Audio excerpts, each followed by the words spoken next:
नाजरीन, तो मैं दास्तान गुले बकावली का दूसरा हिस्सा लेकर हाजिर हुआ हूँ। पहले हिस्से में आपने सुना कि किस तरह से मशरिक के बादशाह ज़ैनुल मुलूक जब अपने बेटे को देखते हैं, अपने पांचवें बेटे को देखते हैं, तो उनकी आंखों की रोशनी चली जाती है और उसके बाद चारों बेटे गुले बकावली की तलाश में निकलते हैं। लेकिन पांचवा बेटा ताजुल मुलूक ही गुले बकावली लाता है, लेकिन चारों बेटे ताजुल मुलूक से गुले बकावली छीन लेते हैं और अपने घर लेकर पहुंच जाते हैं। लेकिन ज़ैनुल मुलूक की आंखों की रोशनी लौट आती है। यहाँ तक ये किस्सा होता है। अब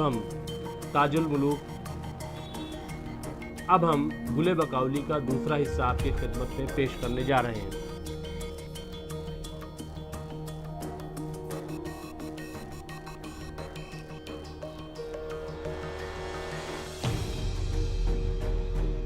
तो क्या आप दास्तान गुले बकावली के दूसरे हिस्से के लिए तैयार हैं?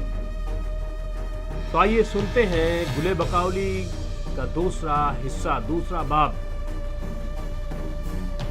ज़ैनुल मुलूक की आंखों की रोशनी आने के बाद पूरे शहर में रज्जगा हो गया। खुशियां मनाई जा रही थी, हलवा तकसीम किए जा रहे थे, मिठाइयां बंट रही थीं, हर तरफ चिरागा था, बहुत ज़्यादा खुशियां मनाई जा रही थीं। और इधर ताजुल मुलूक हैरान और परेशान था। क्योंकि उससे गुले बकावली छीन कर चारों भाई ले गए।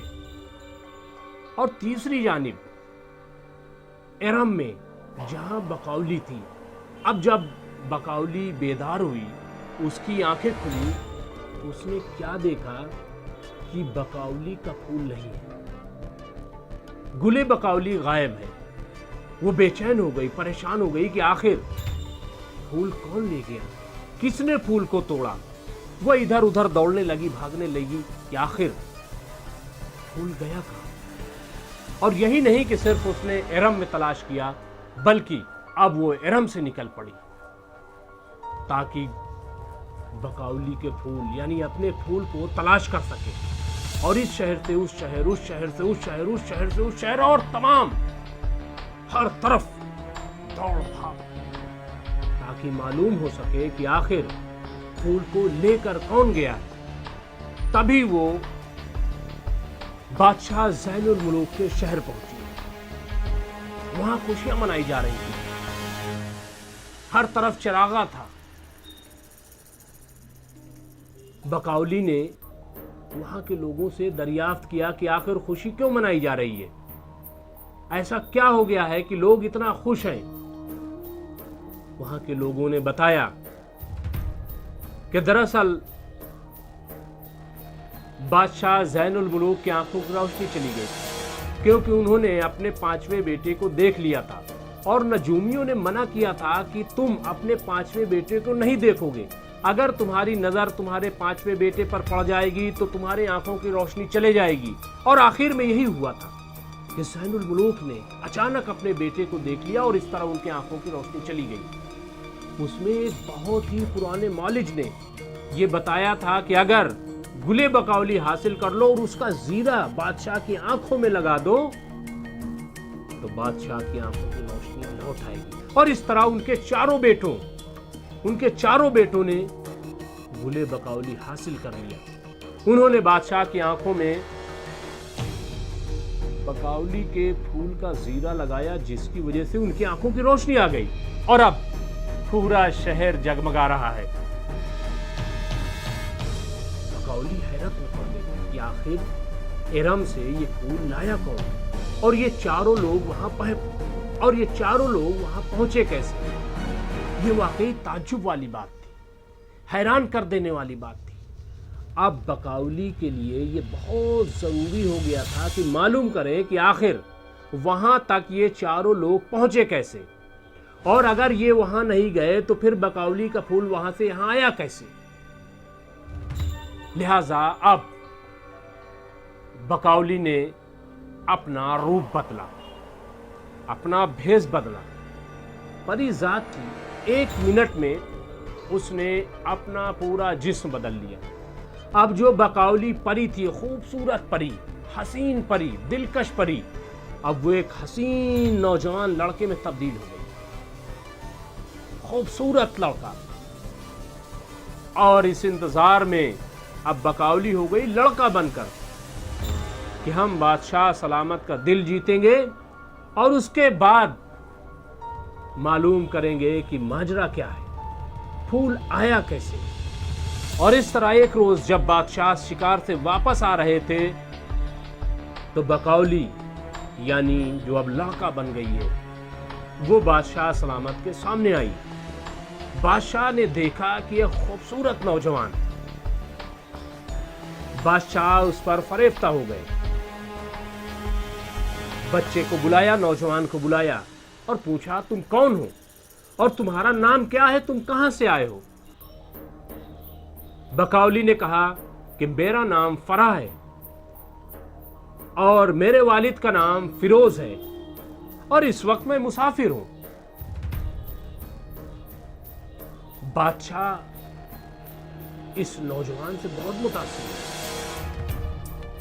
इसकी ज़हानत को देखकर वो हैरान रह गए, क्योंकि बकौली जो कि अब फराह है उसने इतनी शानदार तरीके से जवाब दिया कि बादशाह लाजवाब हो गए। बादशाह का दिल जीत लिया और इस तरह बादशाह उसे अपने महल ले गए और अपना वजीर खास मुकर्रर कर लिया। जी हां, अब ये बकौली की कामयाबी थी कि उसे अपना वजीर खास मुकर्रर कर लिया। दूसरी जानिब ताजुल मुलूक कि जिससे उनके भाइयों ने फूल छीन लिया था, वो परेशान था। वो फिरदौस पहुंचा, दिलबर से मुलाकात की और सारा किस्सा बयान किया। फिर अचानक उसे याद आया कि जब मैं रम से निकलकर हिमालय देवनी के पास आया था और हिमालय देवनी से रुखसत हो रहा था तो उसने मुझे 2 बाल दिए थे और कहा था कि जब भी तुम परेशान होना इस बाल को जला देना, मैं हाजिर हो जाऊंगी। बस बगैर किसी ताखीर के ताजुल मुलूक ने हिमालय देवनी के बाल को जलाया और जैसे ही ताजुल मुलूक ने उस 2 बाल को जलाया, फौरन हिमालय देवनी हाजिर हो गई। हुजूर, क्या मुश्किल आन पड़ी, क्यों मुझे याद फरमाया। ताजुल मुलूक ने एक मर्तबा फिर पूरा किस्सा बयान किया। इस पर हिमालय देवनी ने कहा कि आखिर अब आप क्या करेंगे और आप क्या चाहते हैं। ताजुल मुलूक ने कहा कि मैं चाहता हूं कि तुम एक आलीशान शहर आबाद करो, निगरैन के नाम से एक शहर आबाद किया जाए,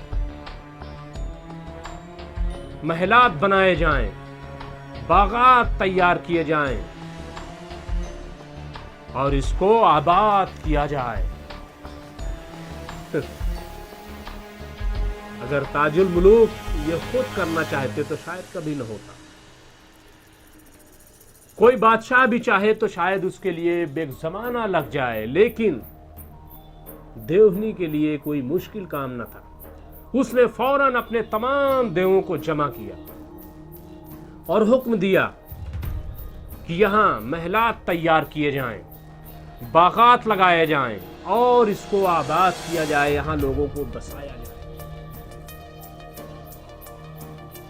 देव आदमी की शक्ल में नमूदार हुए और उसके बाद शहर को आबाद किया जाने लगा, महलात बनाए गए, बागात लगाए गए, यहां तक कि आने जाने वालों को वहां आबाद किया गया और इतना खूबसूरत शहर बना दिया गया था कि जो आता वही बस जाता, कौन जाना चाहेगा, क्योंकि ये तो जन्नत मालूम होता, क्योंकि ये तो जन्नत लग रहा था कि जैसे हम जन्नत में आ गए हैं। इतना खूबसूरत शहर, इतना खूबसूरत शहर कि अब इसके चर्चे दूसरी जगहों पर होने लगे थे। तमाम चर्चे इसके फैल गए यहां तक कि बादशाह ज़ैनुल मुलूक के कानों में भी इस शहर की सदा पहुंची, खबर पहुंची। ज़ैनुल मुलूक ने कहा कि आखिर ये कौन है जिसने इतना खूबसूरत शहर आबाद कर दिया कि उसके चर्चे गली गली हैं। बादशाह ज़ैनुल मुलूक परेशान हो गए और उसके बाद उन्होंने अपना काफिला तैयार किया, अपने चारों बेटों को लिया और उसके बाद अपने वजीर फरहा को लिया। हाँ, वजीर खास यानी बकौली जो अब लड़का है, नौजवान है, उसको साथ लिया और ये काफिला अब रवाना हो गया किस तरफ? ताजुल मुलूक के नए शहर जो जन्नत नुमा है। बादशाह का पूरा काफिला अब ताजुल मुलूक के शहर पहुंचा, ताजुल मुलूक से मुलाकात की। जब ताजुल मुलूक से मुलाकात हुई तो पूरा किस्सा बादशाह ने बयान किया और अपने बेटों की तारीफ की। कहा अगर मेरे ये चारों बेटे न होते तो मेरे आंखों की रोशनी वापस ना आती। ताजुल मुलूक ने कहा कि क्या आपके बस 4 बेटे? इस पर ज़ैनुल मुलूक ने कहा कि मैंने बताया कि मेरा 5वां बेटा भी था जिसका नाम ताजुल मुलूक रखा गया है और उसको देखने से ही मेरे आंखों की रोशनी चली गई थी, लेकिन ये चारों बेटे गुले बकौली लेकर आए और मेरे आंखों की रोशनी वापस आ गई। इस पर ताजुल मुलूक ने पूछा कि क्या आप में से कोई है जो उस 5वें बेटे को पहचानता है, यानी ताजुल मुलूक को जानता है। इस पर उन चारों भाइयों में से एक बहुत चालाक था, उसने कहा हाँ मैं जानता हूं। बादशाह ने पूछा वो कौन है? कहा ये जो इस शहर का बादशाह है, मालिक है, यानी कि ताजुल मुलूक, वही आपका 5वां बेटा है। इस पर बादशाह खुश हो गए। बादशाह ने अपने बेटे को गले लगाया, हर तरफ खुशी हो गई। लेकिन ताजुल मुलूक के दिल में ये बात थी कि आखिर उनके भाइयों ने जो उसके साथ किया है और जो झूठ बोला है, इसका पर्दा कैसे फाश किया जाए। और दूसरी जानिब फरहा भी ये सोच रही थी, यानी बकौली, कि आखिर ये चारों वहां पहुंचे कैसे, यानी अभी भी गुत्थी सुलझी नहीं थी।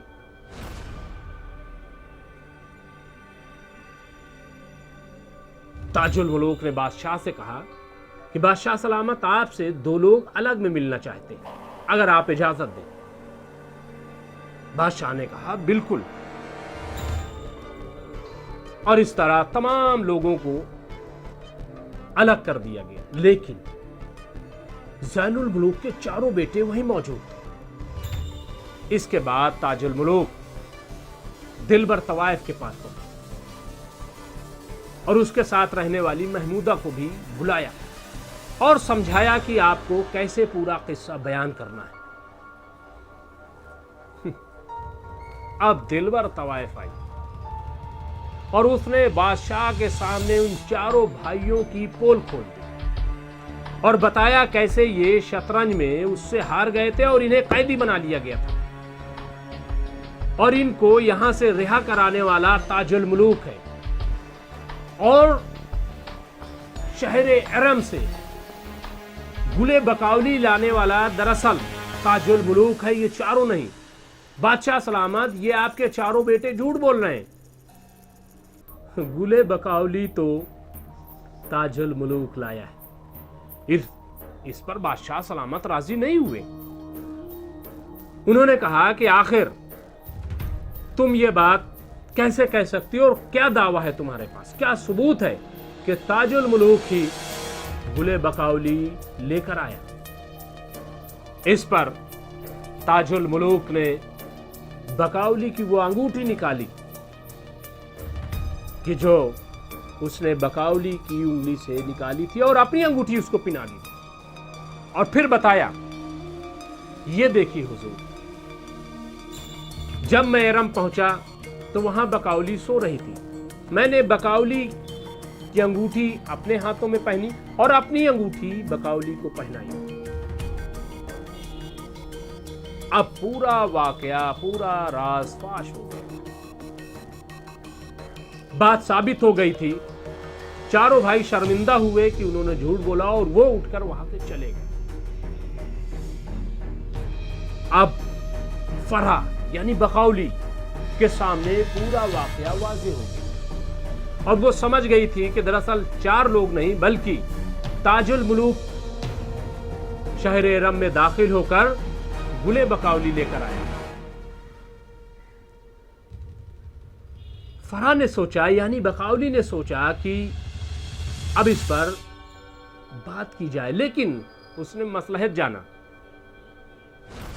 और खामोश रही। आखिरकार बादशाह ज़ैनुल मुलूक खुशी खुशी अपने महल के लिए रवाना हो गए। दूसरी जानिब बकाउली फिर अपने असली रूप में आई और एरम पहुंची। एरम पहुंचने के बाद उसने सम्मन परी को बुलाया। सम्मन परी को बुलाने के बाद उसने कहा कि मेरा एक खत ले जाओ और इसे ताजुल मुलूक के हवाले करो। सम्मन परी को खत दिया गया। सम्मन परी ये खत ताजुल मुलूक को पहुंचा दिया। ताजुल मुलूक खत पढ़ता है जिसमें लिखा होता है कि अब मैं सब कुछ जान गई और वो जो ज़ैनुल मुलूक का वजीर खास फरहा था, दरअसल वो कोई और नहीं, मैं बकाउली थी, जो ये जानने के लिए वहां पहुंची थी कि आखिर यहां से गुले बकाउली गया कैसे, इसे कौन ले गया। लेकिन अब मुझे सब मालूम हो गया है। अब मैं तुम पर आशिक हूं, तुम्हें दिल जान से चाहती हूं। और देखो, हां, बादशाह सलामत की आंखों की रोशनी भी आ गई और तुम अपने वालिद से भी मिल लिए। अब क्या बेहतर है कि तुम मेरे पास आ जाओ, और अगर नहीं आए तो मैं तूफान खड़ा कर दूंगी। गोया कि इश्क अब इस कदर आगे बढ़ गया था कि बर्दाश्त से बाहर था, और ये एक किस्म की धमकी भी थी कि अगर तुम नहीं आए तो मैं तूफान खड़ा कर दूंगी। लेकिन आग तो इधर भी लगी हुई थी, क्योंकि अगर सिर्फ बात गुले बकाउली की थी तो वो तो ताजुल मुलूक लेकर आ गए थे, लेकिन वो जो अंगूठी का लाना और अंगूठी का पिनाना और पहली नजर में बकाउली को देखकर दिल हार जाना, वो सब इश्क की दास्तान है।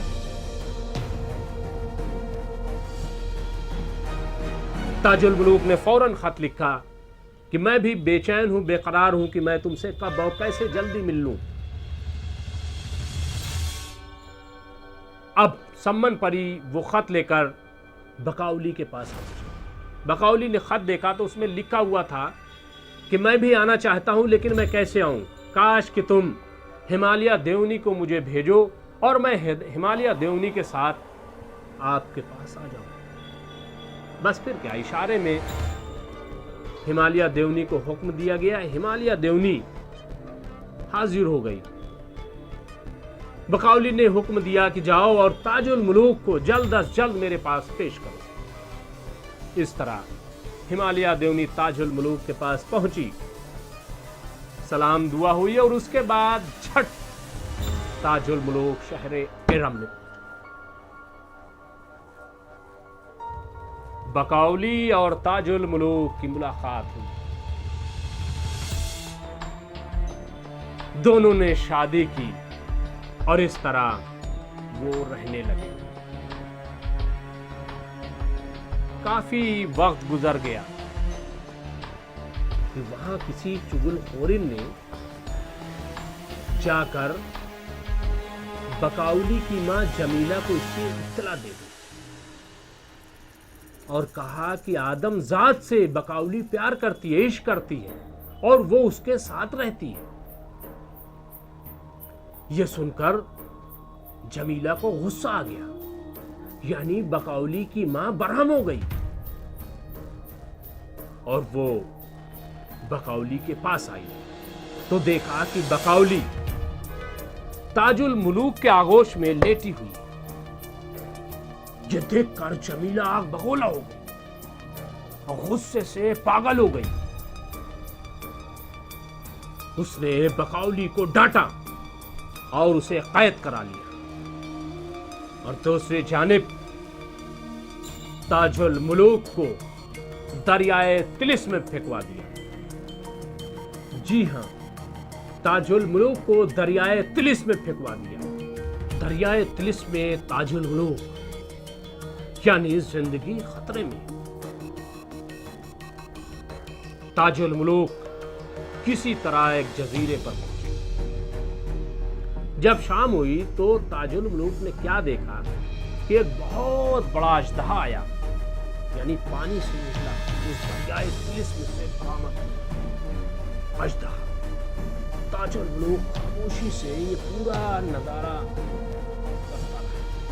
पूरा मंजर उसके सामने था। अजदहा दरियाए तिलिस से निकला और उसने अपने मुंह से एक कोबरा निकाला, काला सांप, नाग अजदहे के मुंह से निकलकर जमीन पर आया और फिर उसने 2 मन निकाले। जी हां, 2 मन, जिससे चारों तरफ रोशनी फैल गई। और इस तरह जब सुबह होने को आई तो वो जो मन थे, नागमणि जिसको हमारे यहां कहते हैं, सांप ने उन दोनों को अपने मुंह में रखा और अजदहे ने सांप को मुंह में रखा और इस तरह वो पानी में फिर चले गए। ये वाकया 2-3-4 रोज गुजरा। आखिर में ताजुल मुलूक ने सोचा कि क्या बेहतर हो कि ये मन हासिल कर लिया जाए। उसी जजीरे पर कुछ गाय चर रही थी। ताजुल मुलूक ने मौका जाना और गाय का गोबर हासिल किया और जैसे ही शाम का वक्त हुआ, अजदहा दरियाए तिलिस से बरामद हुआ और उसने अपने मुंह से नाग निकाला। नाग जमीन पर आया और उसने अपने मुंह से वो मणि निकाली कि जिससे चारों तरफ रोशनी हो गई। मणि को रखकर अब वो दोनों जजीरे पर घूमने लगे। मौका जानकर, मौका देखकर ताजुल मुलूक ने उन मणि पर गोबर डाल दिया और इस तरह नाग अंधा हो गया और अजदहा दरियाए तिलिस में।